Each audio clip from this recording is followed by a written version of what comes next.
Allah. The second is establishing salah. The third is zakat. The fourth is Sawm, and the fifth is Hajj. The first pillar is La ilaha illallah Muhammad Rasulullah. There's no God but Allah, and Prophet Muhammad, peace be upon him, is the messenger of Allah. It's mentioned in the Quran in Surah Baqarah, chapter number 2, verse number 177. It is not righteousness that you turn your face to the east or west, but it is righteousness that you believe in Allah, you believe in Almighty God, you believe in the last day, you believe in His angels, in His books and His messengers. I started my talk by quoting a verse from the glorious Quran, from Surah Al-Imran, chapter number 3, verse number 64, which says, Kul ya ahlal kitab, say, O people of the book, ta'alaw ila kalmatin sawa'im bainana bainakum, come to common terms as between us and you. Which is the first term? Allah na'budu illallah, that we worship none but one Almighty God. Wala nushrika bihi shay'an, that we associate no partners with Him. Wala yattakhiza ba'duna ba'dan arbaban min dunillah, that we erect not among ourselves lords and patrons other than Allah. Fain tawallaw, if then they turn back. Fakulu shadu, say ye bear witness, bi anna muslimun, that we are Muslims bowing our will to Allah subhanahu wa ta'ala. This verse of the glorious Quran shows us the way how to speak with different types of people, especially the Ahl Kitab. It says, Ta'alaw ila kalmatin sawa'im bainana bainakum, come to common terms as between us and you. Which is the first term?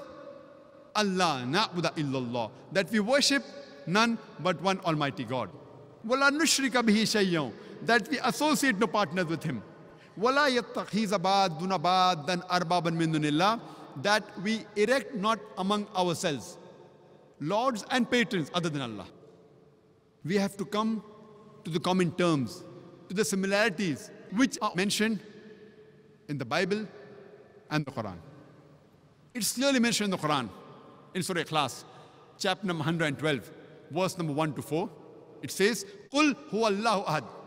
Say, He is Allah one and only. Allahu samad. Allah, the absolute and eternal. Lam yalid wa lam yulad. He begets not, nor is He begotten. Walam yakul lahu kufuwan ahad. There is nothing like Him. This is a 4-line definition of Allah subhanahu wa ta'ala, of Almighty God, given in the glorious Quran. If any person says, so and so candidate is God, if that candidate fits in this 4-line definition of Surah Ikhlas, we Muslims have got no objection in accepting that candidate as God. The first is, Qul huwa Allahu ahad. Say, He is Allah one and only. Second, Allahu samad. Allah, the absolute and eternal. Lam yalid wa lam yulad. He begets not, nor is He begotten. Walam yakul lahu kufuwan ahad. There is nothing like Him. This 4-line definition of Surah Ikhlas is called as the touchstone of theology. Theo means God. Logy means study. Theology means the study of God.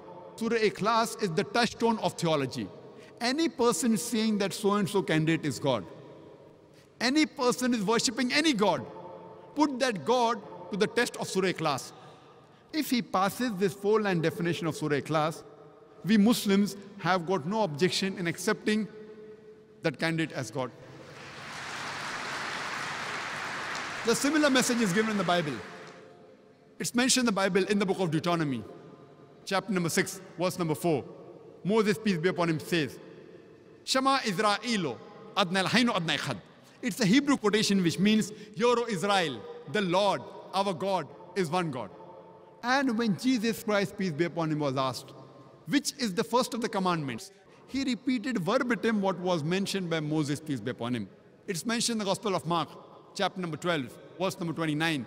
Jesus Christ, peace be upon him, says, Shama Israelo, Adna el-Haynu Adna Echad. Hear, O Israel, the Lord, our God, is one Lord. It's further mentioned in Surah Nisa, chapter number 4, verse number 48, that Allah subhanahu wa ta'ala, Almighty God, will never forgive the sin of associating partners with God. Any other sin, if He pleases, He may forgive. But anyone who has associated partners with God, he has done the most heinous sin. The same message is repeated in Surah Nisa, chapter number 4, verse number 116. That Almighty God, He will never forgive the sin of joining other gods with Allah subhanahu wa ta'ala. Any other sin, if He pleases, He may forgive. But anyone who has joined other gods with Allah subhanahu wa ta'ala, he has strayed away very far. So the biggest sin in Islam is associating partners with Almighty God, joining other gods with Allah, the Almighty God. And the same message is given in the Bible, in the book of Exodus, chapter number 20, verse number 3 to 5. It's mentioned that Almighty God says, "Thou shalt have no other gods besides me.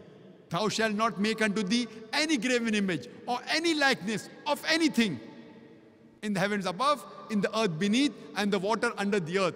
Thou shalt not bow down to them, nor serve them, for I, thy God, thy Lord, is a jealous God." The same message is repeated in the book of Deuteronomy, chapter number 5, verse number 7 to 9. Almighty God says, "Thou shalt have none other gods besides me.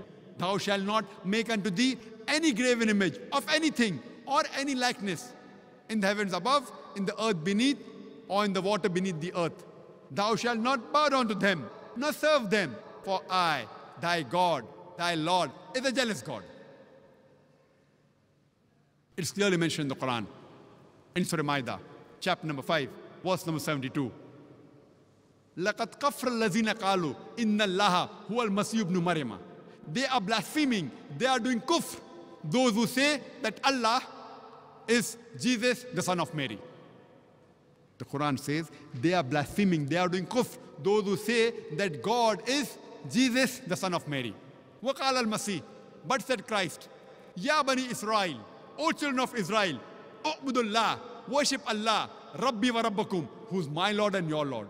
Inno mushrik billah, anyone who associates partners with Allah, faqad harramallahu alayhi al-jannah, Allah will make Jannat haram for him. Wama wahun nar, wama lizalimin min ansar, and fire shall be his dwelling place, and he shall have no helpers in the hereafter." Jesus Christ, peace be upon him, said, "Inno mushrik billah, anyone who associates partners with Almighty God, faqad harramallahu alayhi al-jannah, Allah will make paradise forbidden for him. وَمَا وَهُ النَّارِ وَمَا لِلظَّالِمِينَ مِنْ أَنصَارٍ, and fire shall be his dwelling place, and he shall have no helpers in the hereafter." The biggest sin in Islam, as well as Christianity, is to associate partners with God. But unfortunately, there are many of our Christian brothers and sisters who say that Jesus Christ, peace be upon him, he claimed divinity. In fact, if you read the Bible, there is not a single unequivocal statement in the complete Bible where Jesus Christ, peace be upon him, himself says that I am God, or where he says worship me. I would like to repeat my statement, that if you read the Bible, there is not a single unequivocal statement, not a single unambiguous statement in the complete Bible where Jesus Christ, peace be upon him, himself says that I am God, or where he says worship me. In fact, if you read the Bible, Jesus Christ, peace be upon him, said, it's mentioned in the Gospel of John, chapter number 14, verse number 28. Jesus Christ, peace be upon him, said, "My Father is greater than I." Gospel of John, chapter number 10, verse number 29. "My Father is greater than all." Gospel of Matthew, chapter number 12, verse number 28. "I cast out devils with the Spirit of God." Gospel of Luke, chapter number 11, verse number 20. "I with the finger of God cast out devils." Gospel of John, chapter number 5, verse number 30. "I can of my own self do nothing. As I hear, I judge, and my judgment is just. For I seek not my will, but the will of my Father." Anyone who says, "I seek not my will, but the will of Almighty God," he's a Muslim. Jesus Christ, peace be upon him, said, "I can of my own self do nothing. As I hear, I judge, and my judgment is just. For I seek not of my will, but the will of Almighty God." Anyone who says that I submit my will to the will of Almighty God, in Arabic, we call him as a Muslim. Muslim means submitting your will to Almighty God, as I mentioned initially. So Jesus Christ, peace be upon him, was a Muslim. It's mentioned in the book of Acts, chapter number 2, verse number 22. It says, "Ye men of Israel, listen to this. Jesus of Nazareth, a man approved of God amongst you by miracles and wonders and signs, which God did by him, and you are witness to it. It says, Jesus of Nazareth, a man approved of God amongst you by miracles and wonders and signs, which God did by him, and you are witness to it. Jesus Christ, peace be upon him, he never claimed divinity. He was one of the mightiest messengers of Allah subhanahu wa ta'ala, of Almighty God. It's mentioned in the Quran, in Surah Isra, chapter number 17, verse number 110. Kulidullah awidur rahman, ayama tadu, falal asmaul husna. Say, call upon him by Allah or by Rahman. By whichever name you call upon him, to him belong the most beautiful names. You can call Allah subhanahu wa ta'ala by any name, but it should be a beautiful name. It should be a name given by Allah and his messenger. It should not conjure up a mental picture. And there are no less than 99 different attributes given to Allah subhanahu wa ta'ala. And this message, that to him belongs the most beautiful names, besides Surah Isra, chapter number 17, verse number 110, it's also mentioned in Surah Taha, chapter number 20, verse number 8, in Surah Araf, chapter number 7, verse number 180, as well as Surah Hashar, chapter number 59, verse number 24, that to Allah subhanahu wa ta'ala belong the most beautiful names. And if we read the Quran, there are no less than 99 different attributes given to Allah subhanahu wa ta'ala. For example, Ar-Rahman, Ar-Rahim, Al-Hakim, most merciful, most gracious, most wise, no less than 99. And the crowning one, it is Allah. Why do we Muslims prefer calling Allah by the Arabic name Allah instead of the English word God? The reason is because a person can play mischief with the English word God. For example, if you add S to God, it becomes gods. That's plural of God. There is nothing like plural Allah. Kul huwa Allahu ahad. Say he is Allah one and only. If you add E-E-S-S to God, it becomes goddess. That means a female God. There is nothing like male Allah or female Allah. Allah subhanahu wa ta'ala has got no gender. If you add a father to God, it becomes Godfather. He's my Godfather. He's my guardian. There's nothing like Allah Father or Allah Abba in Islam. If you add a mother to God, it becomes Godmother. There's nothing like Allah Mother or Allah Ammi in Islam. Allah is a unique word. If you prefix a tin before God, it becomes tin God.